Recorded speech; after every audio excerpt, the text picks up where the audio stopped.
दुनिया में श्री राम जी के लाखों मंदिर हैं, लेकिन राम सेतु सिर्फ एक। हमेशा की तरह लेकर आया हूं एक ऐसा टॉपिक जो आपके दिल को छू जाएगा। इस पुल का वर्णन सिर्फ तुलसीदास जी द्वारा निर्मित रामायण में ही नहीं, बल्कि अन्य कई धार्मिक ग्रंथों में देखने को मिलता है। यही कारण है हिंदुओं की भावनाएं राम सेतु से काफ़ी हद तक जुड़ी हुई है और इसे एडम्स ब्रिज के नाम से भी जाना जाता है। और क्या कारण है कि दुनिया भर के वैज्ञानिक आज भी रिसर्च कर रहे हैं कि राम सेतु पुल के निर्माण में इस्तेमाल किया गया पत्थर आखिर डूबा क्यों नहीं और किसने तोड़ा था राम सेतु पुल। आपके सभी सवालों के जवाब आपको थोड़ी ही देर में मिलने ही वाले हैं आपके फेवरेट यूट्यूब चैनल मिस्टीरियस दुनिया 2.0 में।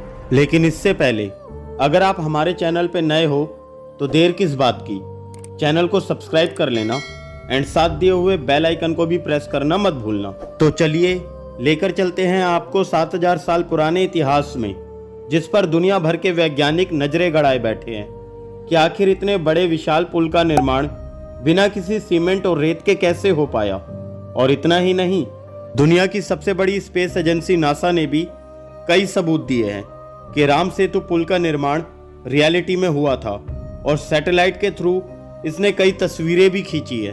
और इसके अलावा आर्कियोलॉजिकल सर्वे ऑफ इंडिया द्वारा भी राम सेतु पुल के इतिहास से जुड़े कई सबूत मिले हैं कि राम सेतु पुल का निर्माण आज से 7000 साल पहले हुआ था और ये तमिलनाडु के पम्बन आइलैंड से होता हुआ श्रीलंका के मन्नार आइलैंड तक जुड़ा हुआ है। और सन 2002 में लोगों के मन में सबसे ज्यादा क्यूरियोसिटी जागी जब नासा ने इसकी फोटोज वायरल की कि ये वही राम सेतु है जिसका निर्माण आज से करीब 7000 साल पहले किया गया था।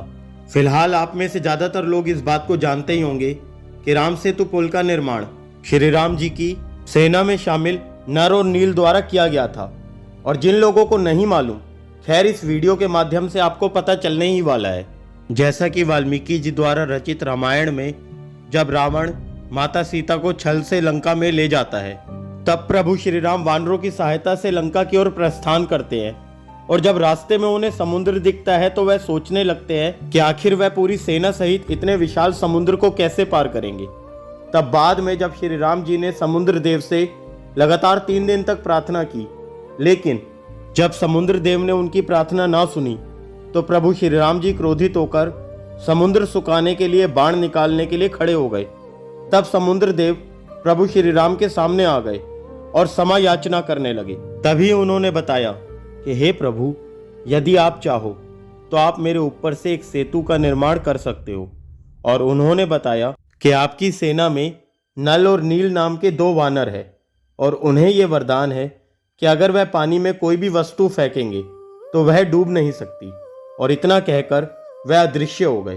और उसी दौरान प्रभु श्री राम ने पुल के निर्माण का कार्य नल और नील को सौंप दिया और देखते ही देखते केवल 5 ही दिनों में 50 किलोमीटर लंबा और 3 किलोमीटर चौड़ा पुल प्रभु श्री राम जी की सेना ने तैयार कर दिया।